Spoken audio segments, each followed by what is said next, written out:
Ya pemirsa, Anda masih menyaksikan Economic Lounge with Iste dan masih mengangkat masalah Freeport dan masa depan kepemilikan asing di Indonesia, dan sudah hadir di studio Bapak Derajat Wibowo, Ekonom Indef. Ya Mas Derajat, saya dengar beberapa hari yang lalu dan juga di media-media Anda termasuk orang yang melihat bahwa kepemilikan yang akan dilakukan oleh pemerintah Indonesia sampai 51% itu sesuatu yang kelihatannya belum akan terjadi. Atau dilihat ini hanya sekedar iming-iming, gimana? Begini, jadi yang saya kritisi waktu hari Jumat itu bukan di prosesnya, ya. Yang saya kritisi adalah di pencitraannya. Karena, kalau proses sudah benar nih, cuman pencitraan ya. Prosesnya tergantung pada jalur yang dipilih. Kalau pemerintah tidak boleh pencitraan. Kalau politisi boleh. Jadi enggak, karena dengan pencitraan seperti itu akhirnya membangkitkan macan tidur. Ya, akhirnya jadilah dia huru-hara politik gitu loh. Kalau seandainya itu adalah jalan aksi korporasi biasa dengan publikasi korporasi biasa, mungkin akan lebih smooth. Jadi gini, saya beberapa kali menyampaikan ada dua jalur. Jalur yang pertama itu jalur hukum, ya.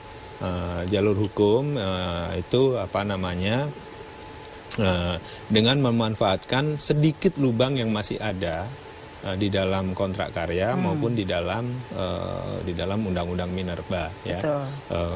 Memang tidak ada jaminan untuk jalur hukum ini menang, itu berdarah-darah, tapi bagi apa namanya, bagi orang yang katakanlah pokoknya hantam bleh gitu ya, semangat Kopassus gitu. Nah itu jalur hukum ini akan lebih menarik gitu ya. Dan tapi bukankah itu menimbulkan menjadi investor asing menjadi melihat Indonesia ini menjadi tidak konsisten? Tergantung, tergantung karena itu semua ada di dalam kontrak.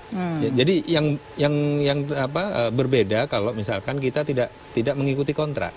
Ini kita mengikuti kontrak. Di dalam kontrak itu ada satu kata yang tidak banyak dibahas, tapi waktu saya memimpin satu unit di tempat yang tempat itu Mbak Afi tentu tahu ya, itu kita bahas dan apa namanya, dan saya langsung ini kalimat wajar itu tafsiran hukumnya saya cek kepada beberapa orang, ini pemerintah tidak akan menunda atau menahan izin bagi Freeport itu dengan tidak wajar. Nah, kata wajar ini kan tafsiran hukumnya bisa banyak. Ya, dengan adanya audit BPK, dengan adanya macam-macam lah. Tapi sekali lagi itu jalur hukum, ya, itu tentu menarik ketika apa namanya kita akan melakukan, ya, berani negosiasi, bertarung gitu ya. Nah tadi Mas Renat kan mengatakan bahwa aksi korporasi itu sesuatu yang biasa dan ada celah di mana mereka sudah mulai investasi. Jadi kalau nggak diperpanjang kan ada kelemahan juga dari Freeportnya gitu. Nah jadi kalau jalur hukum ini dipakai, itu memang ada kemungkinan lose-lose.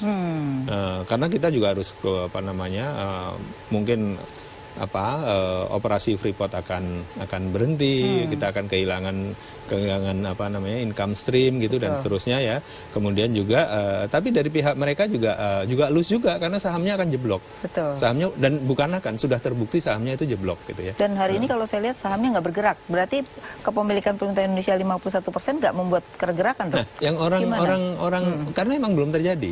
Karena itu karena si Rio Tinto di London itu mengatakan bahwa ini non binding dan masih belum ada konsekuensi. Memang belum ada sama sekali ya. Itu namanya head of agreement, payung kesepakatan. Baru MOU kan. MOU. Berarti MOU ini masih dilihat sebagai sesuatu yang nanti bisa jadi Freeport masih bisa arbitrase misalnya? Buat Freeport itu nggak terlalu menguntungkan karena apa?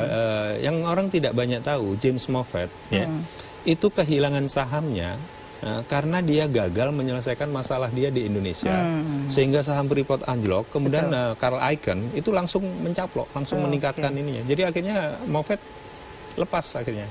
Dan itu lepasnya bukan mulus, itu take over-nya itu agak ini juga ya, cukup terjadi. Agak hostile, tapi nggak hostile banget. Tapi he's not a happy old man lah, karena kita sempat komunikasi juga dengan Berarti dia. Apa yang tadi katakan Mas Renal tadi, bahwa ini banyak celah yang sebenarnya pemerintah Indonesia punya kekuatan dalam hal ini, khususnya adalah sebenarnya harusnya aksinya inalum kan, yang sebenarnya sekarang diberikan kepercayaan gitu. Kekuatan ini dibangun perlahan-lahan. Komunikasi juga harus dibangun perlahan-lahan. Tidak mungkin juga mereka sembunyikan. Jadi ini dilemanya. Teman-teman yang di politik barangkali berpikirnya kalau ini diumumkan ini adalah pencitraan. Tapi di bawah Inalum itu ada perusahaan TBK.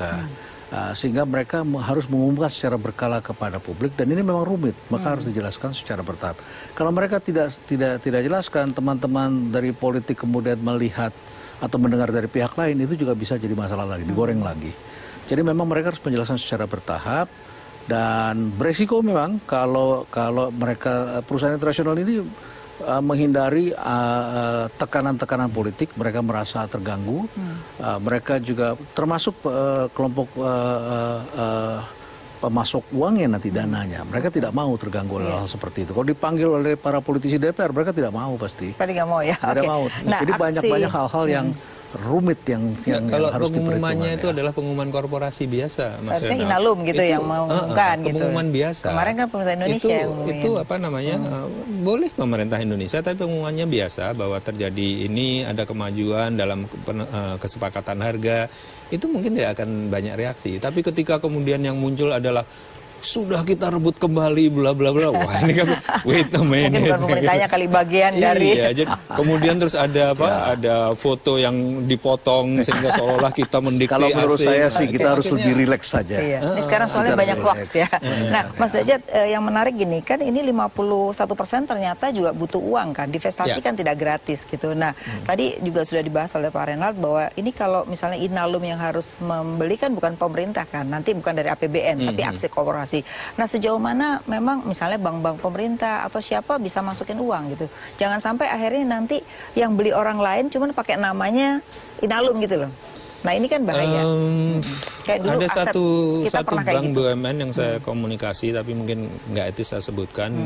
Dia juga masih agak berpikir untuk ikut masuk membiayai itu ya. Jadi memang tampaknya akan lebih banyak dari bank asing di mana ya di Eropa saya rasa Budi Sadikin punya banyak channel di Eropa, di Singapura ya, dengan Deutsche Bank di sana, dengan HSBC, dengan macam-macam di sana ya. Tapi persoalannya kemudian adalah hitungan-hitungan biayanya ini harus lebih matang, harus lebih matang karena begini ya, kita sudah sepakat harga itu kan 3,5 miliar untuk beli participating right-nya dari Rio Tinto, 350 juta untuk share FCX di Indocopper ya. Nah, sudah ada statement di dalam negeri di Indonesia yang mengatakan ini akan converted automatically ke saham dari FCX di Freeport Indonesia, 36, sekian persen. Tapi di tempat lain itu nggak ada satu dokumen yang menunjukkan Rio Tinto dan Freeport dan FCX itu sudah punya agreement 40% ini akan ditransfer ke X% dari saham FCX ya, itu nggak ada. Kita cari-cari belum ada. Jadi berarti, nah ini gimana transparansinya kan belum deal. Artinya kan hitung-hitungannya itu jadi masih belum clear gitu ya. Proses ini kan masih butuh waktu dan dikoreksi sedikit. Bukannya perbankan Indonesia tidak berminat, tapi memang dilarang.